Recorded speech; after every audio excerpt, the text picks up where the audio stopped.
The movie begins with a lavish green field where an Asian woman dressed in a splendid golden attire is gracefully dancing. Then different politicians gave some intel about Cambodia, that it is a small neutral country with a population of 7 million people. Then the Cambodia of the 1970s is shown where everyone is dancing and enjoying themselves. But soon a dark cloud approaches the Cambodian people as the American army invades. Explosions are continuously occurring everywhere. Moreover, people are scared and are dead all over the streets. Everyone is seen running hysterically in the midst of bombardment. Later on, it is reported on TV that the war that started in Vietnam had now expanded and engulfed Cambodia as well. Everything is destroyed because the US military carried out their operation through heavy destruction. Khmer Rouge, a native capitalist, promised the people of Cambodia that they will reclaim their rights from the government of General Loung Ung, who is fully supported by America. No one knows about Khmer Rouge leader or what kind of intentions he has. Furthermore, the soldiers of Khmer Rouge encircle the capital Phnom Penh. In the present day, 1975, a news report is seen on the TV from which a girl's reflection can be seen on the screen. Her name is Loung Ung. On the news it has been reported that the US Army is not willing to provide any aid for the casualties and that they are leaving Cambodia out of war. Later on, Loung makes her way to the balcony and observes the civilians on the street. She sees a helicopter and tries to touch it with her hand. Her mother comes from behind and asks her to come down. She jumps down and comes into the living room. Loung gets excited to see her dad arriving home. Later on, her dad is seen discussing with his friend how America played a dirty game with the Cambodians. The next morning, as Loung was playing in the streets, she saw people waving white flags. It confused her because she had no idea of what was going on. A delegation starts and they are seen yielding a red and black flag with a cross at its center. Everyone is shouting the word unite. Loung's brother Cowie comes and takes both of her sisters back home. While running, she sees another troop of Khmer Rouge coming in her direction, after which she enters her apartment. She then goes to the balcony and sees the servicemen asking the people of the Khmer Rouge that they are all Cambodians and they do not want any bloodshed. The Khmer Rouge's commander snatches the mic from him and yells at the crowd that anger has prevailed throughout the country.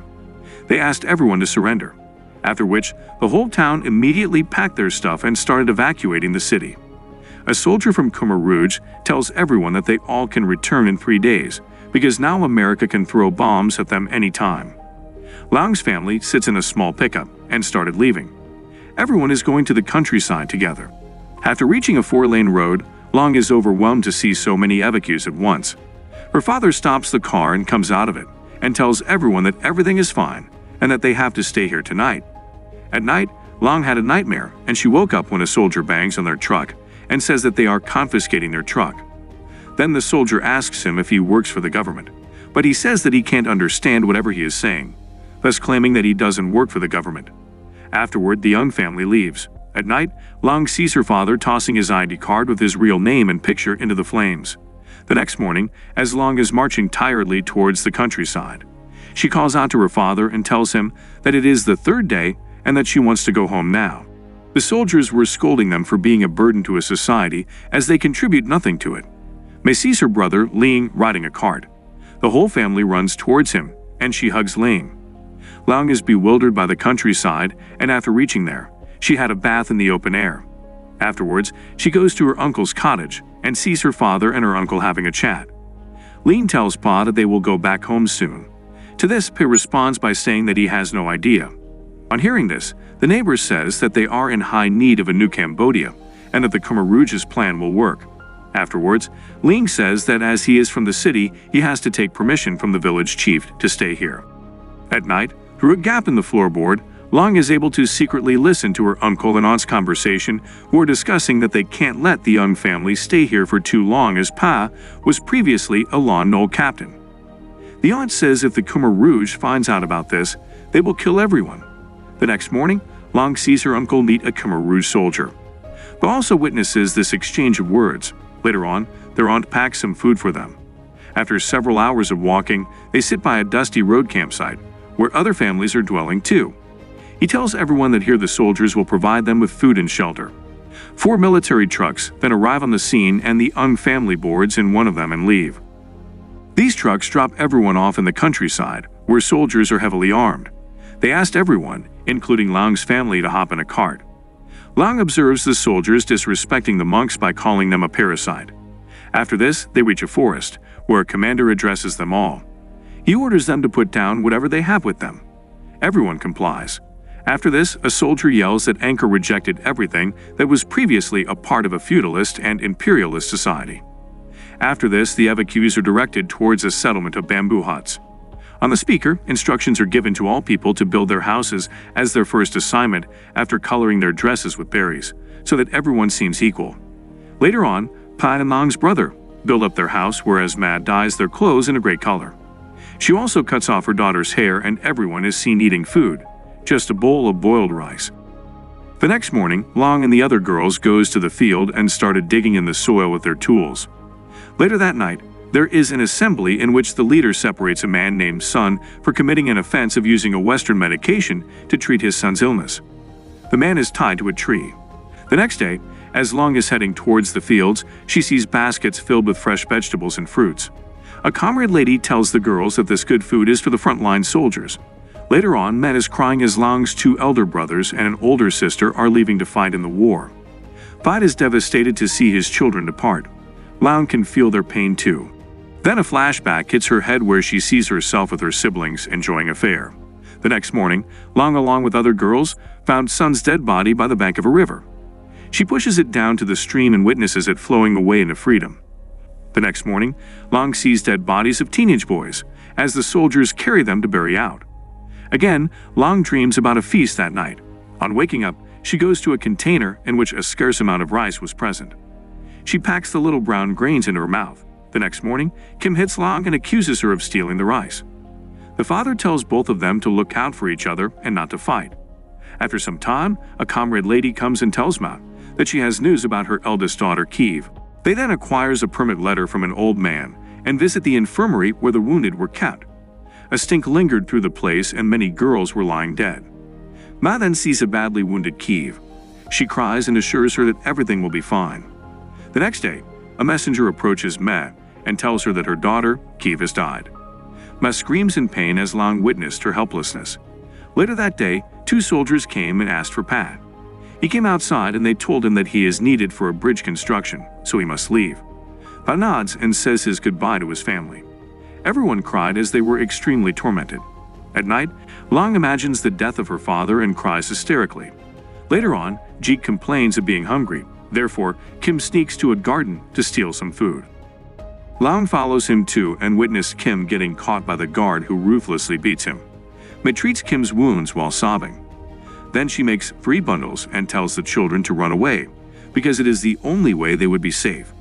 She tells them to go in 3 different directions, north, south, and east, and reach 3 different camps, so they might take them in, and if anyone asks them about their family, they should claim to be orphans.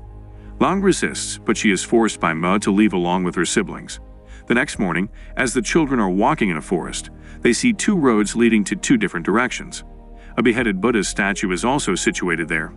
Kim prayed to it and looked at his sisters, after which he left. The sisters together go towards the other lane, and there they meet a unit of soldiers.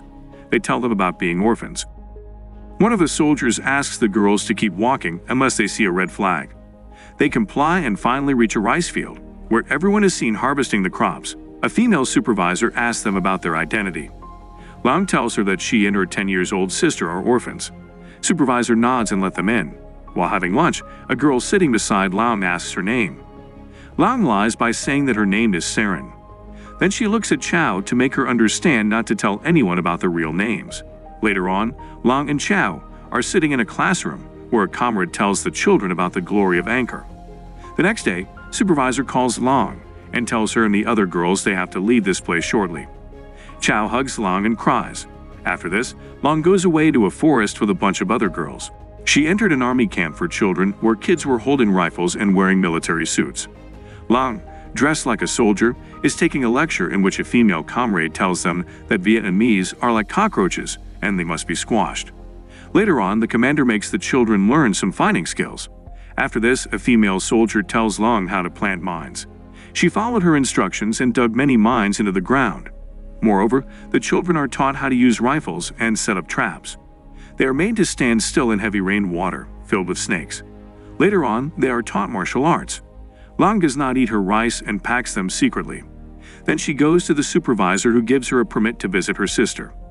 Loung sets off on her journey and comes back to her cottage instead of visiting her sister. The whole area is now abandoned. She enters her cottage and hopelessly looks around. Finally, her eyes land on a teddy bear lying there. It belonged to Keek. She holds it and an old lady appears. She enlightens Loung that the soldiers took away her mom and little sister. Loung went inside the cottage once again as she imagined her little sister crying over her mother's dead body. At night, an explosion startles Loung, and she hops down out of fear. Bombs were dropping everywhere and people were dying. Loung rushes through the bullets and bombs and yells out her sister's name, but is not able to find her. She looks back and sees the forest in red flames. She begins to cry in the middle of a holocaust on a temperate, smoky night. She then mingles herself into a group of refugees, and in the morning, she finally meets Kim and Chow. A broad smile and happy tears guard her face as the siblings shares a hug. Then they go to a Vietnamese shelter where things are way much better than before. They met a group of boys and they all ate together. Next morning, as Loung wakes up, she turns her head towards a nearby Vietnamese soldier camp that blows off in less than a second. Terror befalls on her and others around her once again. The Khmer Rouge army invades the area and kills many people. Loung and her siblings somehow manage to escape into the forest. Because people were running to save their lives, most of them at the mines that Loung and the other children planted there during their training. People were blown off into bits in front of her eyes. She cathartically looks around and silently repents. She cries and calls out her siblings' names. She was in a blood pool, and as she reekingly walks through the forest, the screen goes black. In the next scene, Loung and her siblings are in a refugee camp when someone comes and tells the folks about a Khmer Rouge soldier who has been caught. Loung follows everyone and sees the arrested man. Everyone starts slapping him. Loung hallucinates that man to be her father and cries in pain. But soon she comes back to reality. Everyone leaves him alone on the ground. Loung approaches him and gives him a brief look before leaving. The next day, Loung's elder brothers makes it to the refugee camp. They all then hugs each other joyously. After this, a temple wall is shown and 5 people are seen sitting in front of 3 monks, praying. They all are grown-ups. The middle one is Loung and the rest are her brothers and sister. The camera zooms out and an aerial shot of a Buddhist temple in the midst of forest is seen before the screen goes blank. Subscribe to see more videos like this, turn on notifications, and leave a like to help the channel out. Thank you for watching.